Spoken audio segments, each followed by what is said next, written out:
Hola, os voy a grabar este vídeo para hablar un poco del penúltimo punto del tema, que tiene que ver con la importancia del faraón dentro del Antiguo Egipto y también un poco de la sociedad dentro de este imperio. Por vuestra cuenta tendríais que haber hecho una lectura comprensiva, un resumen, un esquema, un trabajo personal, digamos, sobre la importancia del río Nilo, la importancia de que se desborde y que cuando vuelve a su cauce deje ese barro tan productivo, ese limo en las orillas que aprovecharán los agricultores.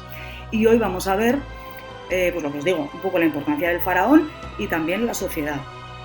Veréis, a partir del cuarto milenio antes de Cristo, recordad, cuarto milenio antes de Cristo, antes del año 0, hay distintas comunidades que, aprovechando ese desborde del río Nilo y sabiendo cultivar allí, se van estableciendo a orillas del Nilo.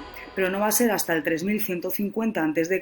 que encontremos restos históricos de lo que es del que fue, digamos, el primer faraón, la primera persona que utilizó el título de faraón para referirse al que tenía el control, al rey, digamos, de esas tierras, que se llama Menes. El faraón es el dueño de Egipto, es decir, todo lo que hay dentro de sus tierras es, digamos, de él. Lo que pasa que, bueno, se lo deja a los ciudadanos para que lo utilicen. Él también es un intermediario entre los dioses y los hombres, y él asimismo, él o ella, también es un dios. Sabéis que en la mitología egipcia no hay solamente un dios, sino que cada uno de los fenómenos de la naturaleza o de los ámbitos cotidianos o de los ámbitos sociales tiene un dios diferente. El faraón es uno de ellos también.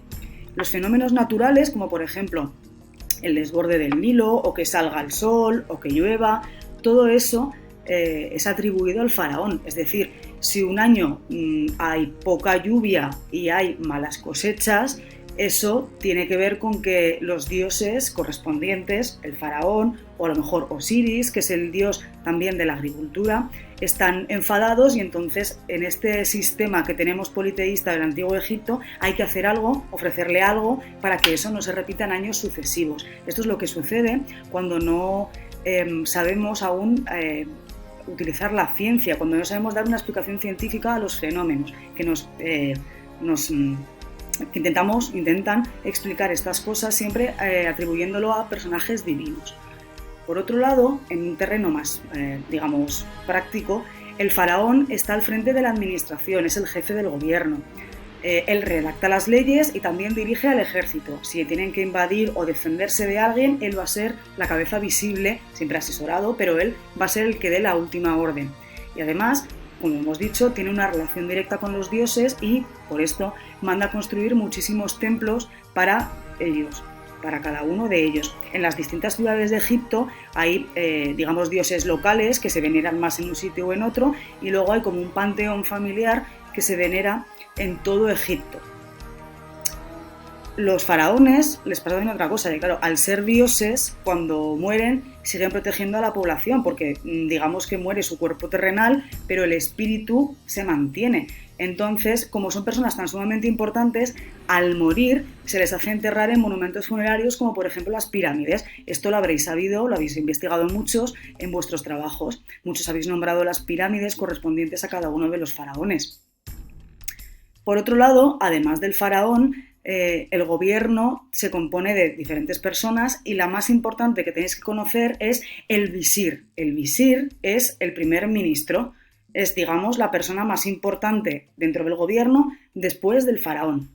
También encontramos escribas, porque sabéis que en Egipto se escribe con una escritura jeroglífica que es muy complicada de escribir y muy complicada también de comprender. Entonces, hay una profesión que es está exclusivamente dedicada a escribir documentos, a escribir leyes, a escribir todo ese tipo de lo que ahora llamaríamos papeles, que evidentemente no se hacen papeles, sino que ellos lo hacen en papiros, que es una caña que crece en las orillas del Nilo, tratada de manera que puede parecer más o menos un papel actual y que sobre la que se puede escribir.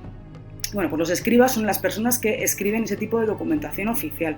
Y otra clase de personas muy importantes dentro de Egipto son los sacerdotes, porque estamos en una civilización que es muy, muy, muy religiosa, entonces es muy normal que los sacerdotes tengan un papel tan importante dentro de la sociedad. Los faraones portan además sobre ellos una serie de símbolos de poder. Esta diapositiva, que está extraída del libro, os lo explica muy bien.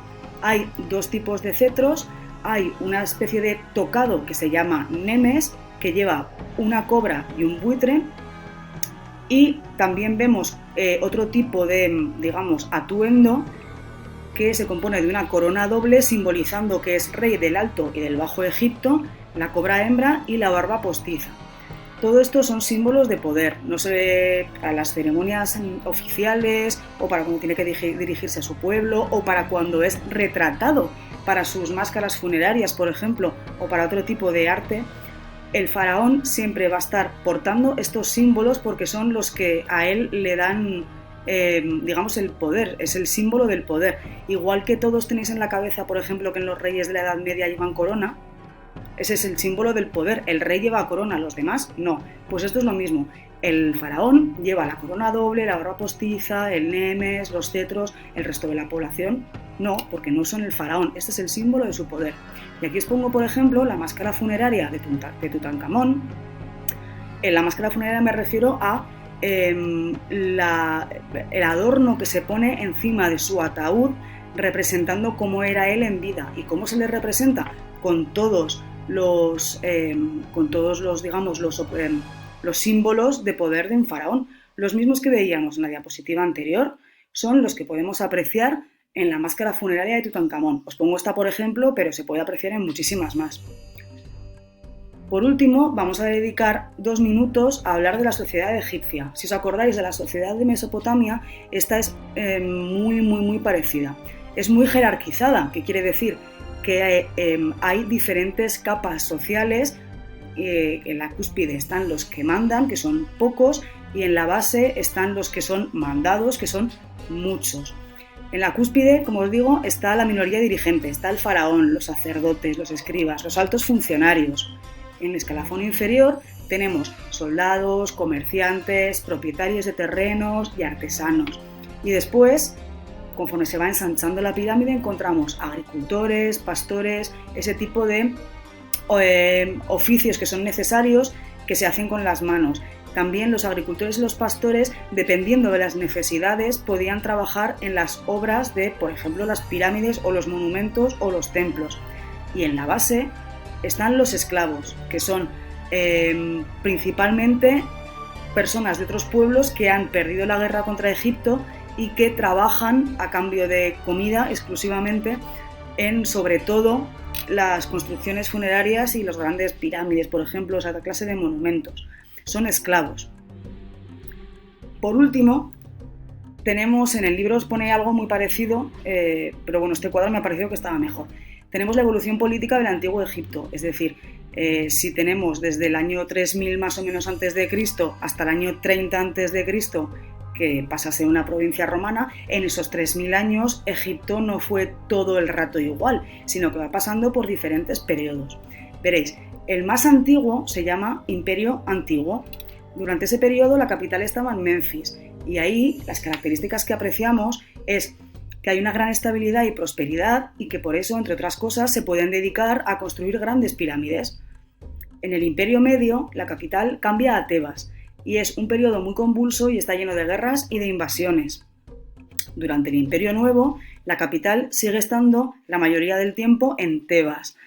Telamarna no os la pone en el libro, pero bueno, que sepáis que no está todo el tiempo en Tebas.